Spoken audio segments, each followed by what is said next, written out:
So today we're going to chat about tics because that's an area that you're interested in and I'm interested in. Mhm. And there's heaps of kids out there with issues with tics and tourettes and all sorts of things like that.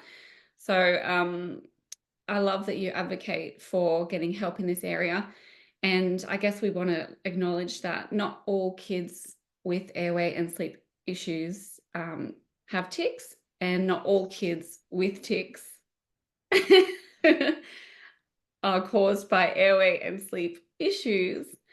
There we go. Yeah, but a lot of them are, I think, and I see I'm on Facebook groups with for tics for kids, and it just seems like the questions never really asked by a lot of providers about how they're sleeping and how their airway is. Um, so yeah, that's what we kind of wanted to have a little bit of a chat about today. And I know that you've worked, Greg, with some of the best out there in the business on tics and Tourette's, and I'd love to get some of your insight into what's going on for some of these kids. Yeah. I guess I'll start with this. I think my background being in sports performance and understanding just the cranium and how the jaw and the mandible, how we access our teeth and everything is what dictates how we move our head and our eyes and just human function. Think like a puppet, right? Top down. I'm gonna get this. That's how my body moves side to side. When my mandible is locked up, it's like I can't move my head, my neck, my eyes the way it's meant to. And then the body starts compensating. So I think for myself, after my own expansion, I think I was aware. I don't know if you've ever heard of it. It's called the Postural Restoration Institute. In my world of sports performance, they're very well known for the deep science behind performance and injuries and rehab with physical therapy. And the guy Ron Haraska that started it is like a wizard. His background was he started in the world of dentistry. So he has a really good deep understanding that your airway and the way we breathe and all that comes from our occlusion and how everything is tied together. And essentially, if I don't have a good structured head and the ability for it to move with freedom, it's think of like a globe, right? We speak the term polarity, like North Pole, South Pole. I need the polarity for my body to kind of have access to proper movement. And when I have that, this is where I know I have enough space in the head. My airway is good. That's the way the human body was meant to thrive in this world. And I think a lot of times, as we've talked with your son and myself, severely underdeveloped airway issues. I think what I've learned from all this is our DNA plans are such that we've got the tongue and the teeth are kind of like the furniture and the artwork, right? I think the issue is our DNA says, hey, we need X amount of work done by the time a kid's 18 so that, basically the flooring and the tile and the art and the furniture all fits. And a lot of Mhm. us aren't getting the work. And therefore, through compensation, bad patterns, breathing issues, we don't get in the proper stimulus. We lose the posture along the way. And then the structure itself is underdeveloped. And therefore, we're forced to try to make it all fit. And when we have, essentially, we have these DNA plans for this house and we buy all this stuff, only the walls and the real estate are 40% too small by the time the kid's of age. We're stuck with art and furniture that was supposed to fit a place that was 40% bigger and it's not. And That's so right. we have this just cramped situation. And I think a Mm. lot of us, we just don't have, you know, from we're going to pull premolars to wisdom teeth. Um, I think at the end of the day, it's as we're developing, the the teeth know what to do inherently, but if they don't have enough space, they're just going to try to make it work. And our brain is a very intelligent thing, and it's structurally, it's hey, I just gotta keep on living and I gotta do whatever it takes. And I think this is where structurally we're left with walls that are too small, everything's too cramped. Yeah. And what ends up happening is we've got like this multifaceted problem. The minute we can't keep the tongue on the roof of the mouth, I always kind of call it like a pressure snowball. So I don't know if people in Australia really know snow. Like I grew up on the East Coast, so but like think of like almost like if I have good oral posture, right? My teeth should sit pretty close tip to tip. I mean, that's Yeah. like ideally, this is how our ancestors were about 1500, 2000 years ago. We kind of went to that more of that shoebox fit, right? Where the lower jaw shifts slightly back. Yeah. But like optimally, our ancestors were tip to tip. And I mean, that's where I think we already kind of get this shift back probably Yeah. about 1500 years ago. So then it's kind of like we already have this offset to basically our entire body top down. Because think from like a structure standpoint, right? If my teeth are over each other, it's like the sides of a building. I want the sides of a building to be like this. And Yeah. oftentimes what happens with an underdeveloped jaw, right, is I get this basically my tongue can't sit up on the palate. And Yeah. then it's like a mousetrap, right? So it folds Yeah. and then basically the jaw gets squished in. It's like someone like almost like squishes everything. So I lose the mid face. Everything gets this fishy face, so it gets long. So I've lost the width. And then what ends up happening is the lower jaw just kind of gets trapped back. And I know, some kids have it the other way where like, the upper jaw's trapped, but I would say probably 80, 85% of kids is going to be like basically an overbite situation. Yeah. And essentially, like I brought this today to kind of explain to people, it's like if this is like your joint, right? So let's just say I've got my top jaw, my bottom jaw, right? The joint kind of sits in the back. I've got my TMJ joints on each side. It's like the more my lower jaw gets trapped back, it's like it literally just gets wound super tight.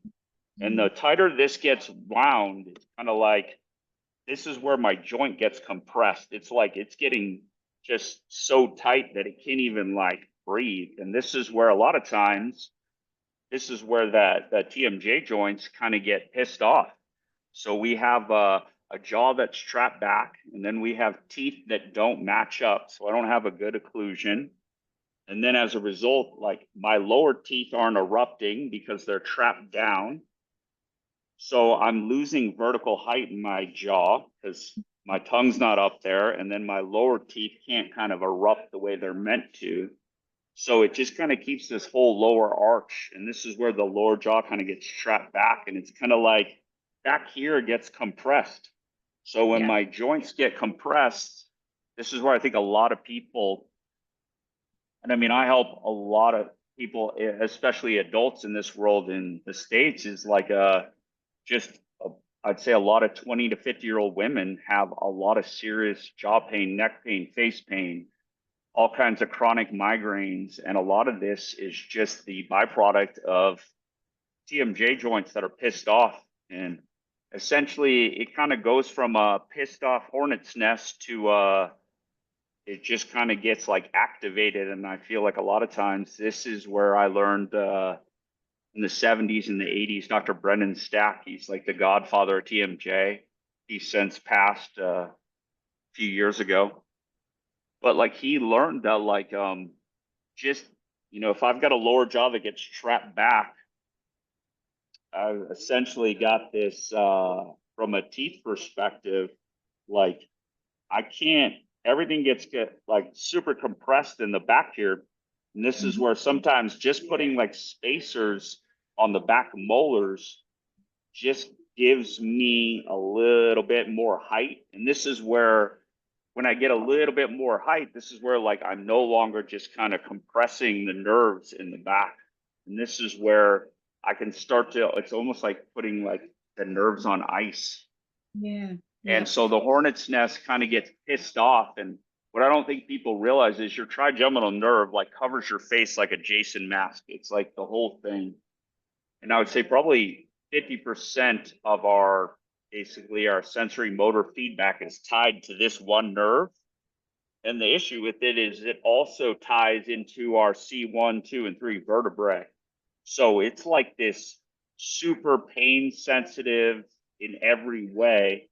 And this is where it's the most important part of our brain. It's like, if you were to cut the nose off and look, it's like think of like a B-52 plane, right? So you basically got these big openings, the hole, and right behind that, this is where all the AI for our brain comes in, right? Where am I in space? It monitors the air coming in through the nostrils.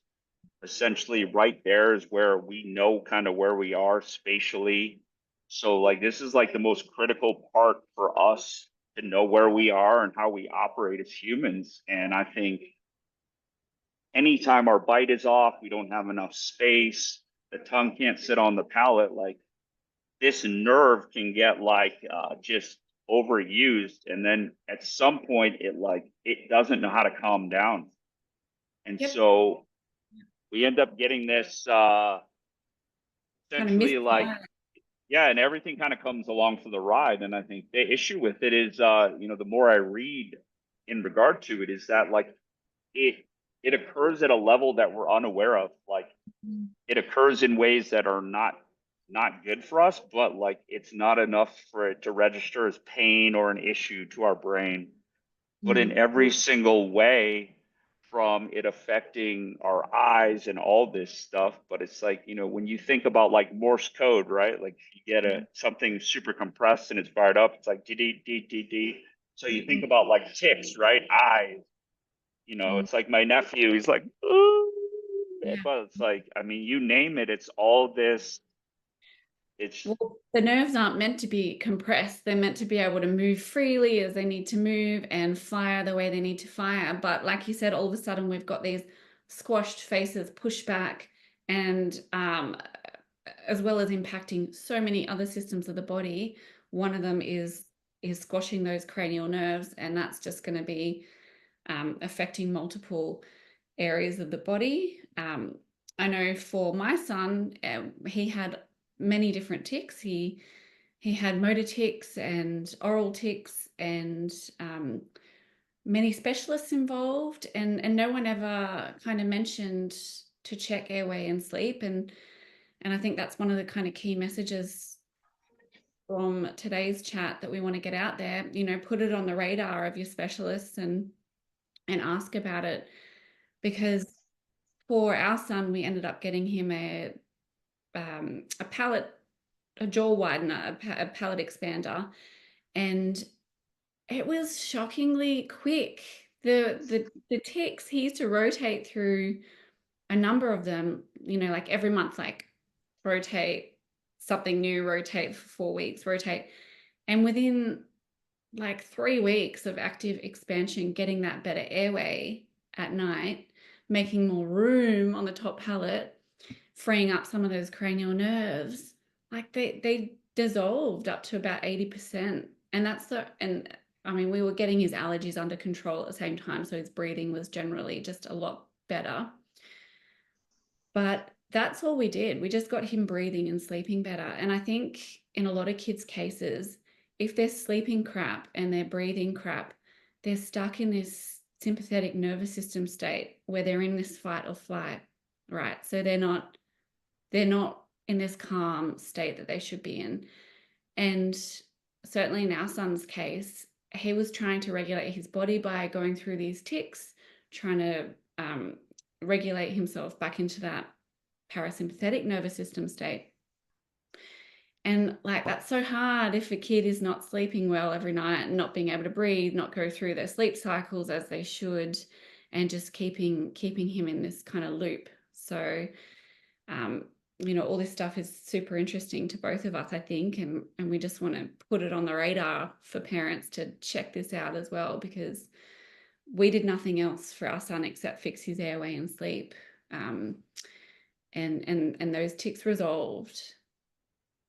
Yeah, like I'd be curious, like, so for your son, right? Like he was old enough, I think it was like what, 6.5, 7 around that time. So like, was he aware that it changed and like, did he talk about it? He he was aware, because he said to Yeah, me yeah. one day, yeah, I said very neutrally, I said, do you feel better or worse or kind of the same, because I don't want to get, it's so much effort doing all this stuff. Like I just want to get the correct information. I want to take measures. We took a lot of measures on everything. I don't want to be putting all this effort into something that's maybe not going to work. So the measures speak for themselves that we got, yawns comparative to before and after, and projects at school being finished, and ability to sit, and all these sorts of stuff. But he said, "Oh, yeah, heaps better." And I'll never forget that sentence because he said it so genuinely. And I just Yeah, felt relief. So, yeah. and he loved it. This is mind blowing, right? He loved his expander. Parents think that they're going to hate it Hmm. because he felt pretty much instantly, 2 weeks, took about 2 weeks before he felt a bit better. He loved it. He wanted it in there. We took it out to clean it. He was like, "Where's my expander? Let's pop it back in." Because I think just within himself, he felt better. I didn't expect that at all. I thought he'd bloody hate it. I thought he'd want it out. I thought it'd be terrible for him, but he started to regulate in all of his systems. Like he had a lot of sensory issues as well. Um, he couldn't have baths, he couldn't wear band-aids, couldn't have haircuts, um, multiple things that I also took measures of. And all that just kind of melted away over the next couple of months. So I know this stuff for a lot of kids is linked to these cranial nerves that you're talking about, and them living in the sympathetic nervous system state because of not getting good rest, and their brains not being able to filter the crap out at night, and all that sort of stuff, the restorative stuff that the brain does. Um, so yeah, what's your thoughts on what like parents can kind of do, or where they can kind of get some help, or Yeah, I think like the hardest thing, right, is like you said, this doesn't help every kid. I know like you just some of the studies Dr. Brendan Stack did, he said about 70% of kids that dealt with like the OCD and the tics, a lot of that stuff would be, severely reduced, if not eradicated in a lot of kids. And I think it's, a lot of these kids, 5, 6, 7, 8, right? Where you already have a dysfunctional bite, right? So the kid's like walking on the edge already. And then all of a sudden a tooth is lost, an adult tooth comes in, and it's just enough to throw off the bite, just enough. And then now you've got a nerve that's pissed off. A kid already doesn't sleep good, so they're clenching when they sleep, and it creates this perfect storm. Um, I think a lot of times it's, I think your son, he did an upper and lower expander. I think I would always tell someone for young kids. I know Dr. Simon Wong is one of the best in the world for like he's out of Australia for doing basically lower as well as upper expansion. I think it's very important that you think of like your lower arch and your upper arch of teeth like a dam, right? So you got two dams that stack, the two dams create a snowball.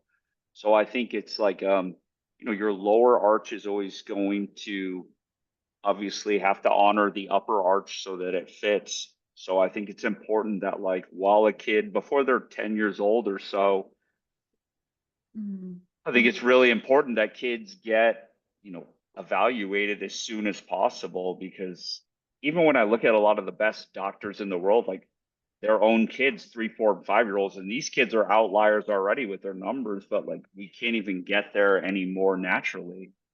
But I think a lot of times these kids with tics, right, they end up chasing, they're going to a neurologist, they're going to see these people. And it's like, I think a lot of times it's like it's tethered to a nervous system that's fried from the cranial nerves being pissed, coupled yeah, with they never get a good night's sleep. So there's just inflammation just building, and then it's like they can't get out. yeah, Only, a kid is drowning, but they don't know they're drowning because it's all they've ever known. And then a parent doesn't even know the kid's drowning because they're like, "Oh, look at how cute it is when he snores at night." And it's just like this, we feel bad after the fact that we learned this, but it's like these kids don't know there's anything wrong. And then I No. think these parents love their kids. They just don't know. The pediatrician doesn't know. And No. then I think these parents, they end up waking up late to the game. They somehow talk to a friend. Their friend sends them a weird video on Instagram and then like down the wormhole. And I Yeah. think for a lot of people, it's talk to anyone that you're friends with, especially the mom army, is like talk to other moms and start there. Talk with a mom they've had someone amongst 10 kids nowadays probably has a mom who's had a kid that has gone down this road, I would say, before the age of 8 or 9. So Yeah. then I would say just do your homework, find a good doctor, and then I would say go get evaluated. And Yeah. like you said, I think a lot of these kids, like for myself, it was weird. I could never get my tongue to the roof of my mouth. So I got expanded. And then the doctor gave me I had a retainer to use while I had braces to help upright my teeth. Mm-hmm. And I remember how I loved wearing it because I gotta assume it felt like an adult pacifier. It's like my tongue's in my tongue's inside my mouth, but it was very, I would describe it as soothing. Yeah, because it's hitting the vagus nerve up there too. Vagus nerve. Yeah. Yeah. It was like it felt like really soothing. And I've talked to a lot of adults that like when they get stuff like that, they're like, I really like to sleep with it in. And like the doctor's like, are you wearing it? And they're like, yeah, I wear it every night. Like Yeah. it feels really good. So I Yeah. think for a lot of these kids, yeah, they're not even going to be able to explain. But I think, some parents will sit there and spend 6 months or a year just chasing sleep doctors. And at Mm, the end of the day, it's like, what's the sleep doctor going to tell you? Your kid's got a sleep problem. You already know that. yeah. Like, And they sort of just sent us back to the ENT, like, who was great, a big part of a piece of our puzzle, but you need the full picture. You need the structure big enough. You need the tongue to go up. You need the muscles working. You need the nose clear of adenoids and turbinates. You need to work on the posture stuff. Like it's very overwhelming, I know, but if you piece all those bits together, wow, you can have a different outcome for your kid's life. yeah, it's like, yeah, like a good airway ENT. Then I feel like having a good myofunctional therapist working with an airway centric ENT. Mm. And when I say that, I mean someone that maybe is going to give you the option of, well, maybe if your kid expands, we're not going to take out their tonsils and adenoids versus they don't even, they haven't even had a conversation with you yet and they're already talking about surgery. I think that's kind of, it's not as much that anymore in the United States, but I feel like I talk to people in other countries where it's very much still like that. So I think, outside that's a risky one. I remember I talked to Dr. Mahoney and he was like, he was just telling me how before he knew some of this stuff, how, kids would show up later in life and it's like it would happen again. So it's just like, I think this is where like, possibly giving expansion, working with an allergist, maybe doing some myofunctional therapy. Maybe you need to have some kind of tongue tie release and cranial sacral therapist. It's kind of like your pit crew for your F1 car. And I think it's like you need everyone on the team. And Yes. then I think, as you said, right, like you can't go back. I think some parents too, I'm not saying there's anything wrong with a postural trainer, but I think sometimes there's doctors that don't like working with young kids. And as a result, they don't feel comfortable. They don't go there. So they eat up critical, Mm, basically months of a young child's life, which is huge for development. And it's like, I look at lost opportunity. Like a kid can't ever get that development time back. And I yes. think sometimes parents will spend 6 months or a year.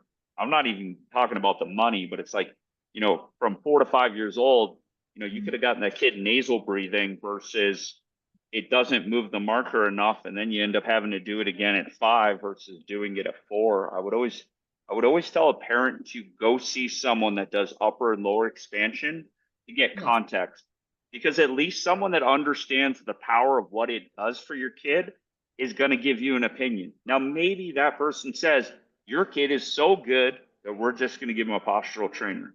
Mm-hmm. But if the person that gives your kid a postural trainer can't tell you what expansion would do for your kid, then they don't really know what your kid's not getting when they give you this. And that is the biggest thing I see with, just parents. And it's like, you're not going to know what questions to ask. This is where like finding someone that's been through it, like yourself, like you're Yeah. self-taught savant. Like you taught yourself, like, all right, like I had Yeah. to deal with this, and you're like, I'm going to empower myself. And now here Yeah. you are. And we weren't even concentrating on the tics. We just wanted him to not be in hospital all the time with asthma and be able to regulate his emotions better and not be sick all the time. We were more focused on this physical stuff for him and growing because he wasn't growing. So I was like, the tics, we'll deal with that down the track. We've got more pressing things to deal with, like getting our kid to breathe, be a functioning 5.5-year-old.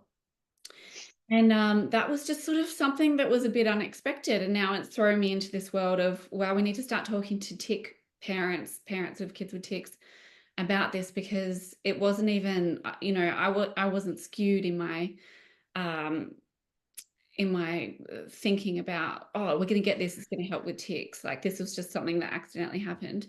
And the interesting thing about this really is we had 2 months where it stopped, it unwound actually. And our dentist went on holidays for Christmas, and I took ages to notice that it had unwound because I wasn't fully in the Airway game then. And his tics returned. They came back.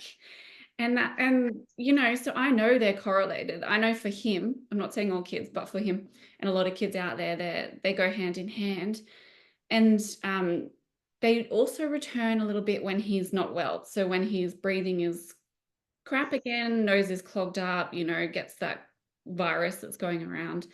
Often the dark circles will return, breathing's not able to nasal breathe again, mouth is open again at night, mouth breathing, and the tics return just a little bit, not like before when we were rotating through and through. But so that's just really telling to me that they're very linked for him and probably for lots of kids out there. Yeah, I think like our brain is so complex and it's so tied to our brain and our bite and Yeah. just our neck. And I think that's like the biggest thing too, is like I always like, do you know what the dens is? It's like sits on your second vertebrae, your C2. So of like all the vertebrae, the C1, C2, like coming out the bottom of your brain stem. So the C2, it's got this little thing, it's like looks like this on top of your vertebrae. It's called the dens. But I always tell people like this tells me that like if I put a line this way and this way, I want it to be perpendicular and vertical to the ground. But like this tells me how someone postures their entire body. And I always say like this is the little guy. So this is the little guy, and your two TMJ joints are like the guy on the horse and buggy.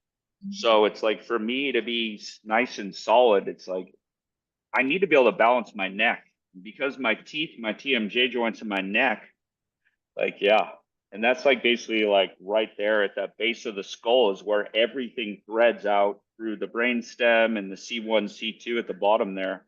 And then I think that's like really important that like if we have a head that can't posture up the right way, it's like we have all of our wires come through from the brain and it's like they're getting compressed.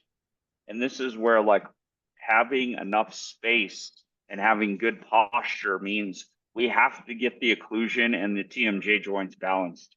Otherwise, we Right. can't even keep our head. Yep. And having that low tongue posture will push that all out of whack, won't it? And Yeah, so like this is, kids have low I'll show tongue. you this. This is kind of like the crazy, one of my buddies made this for me, but like, so you've got the good tongue posture here where it's like tongue sits. I've got space in the back of the joint. And then as a result, my tongue can sit on the palate. All the forces in my body are going to sit down the middle of my body.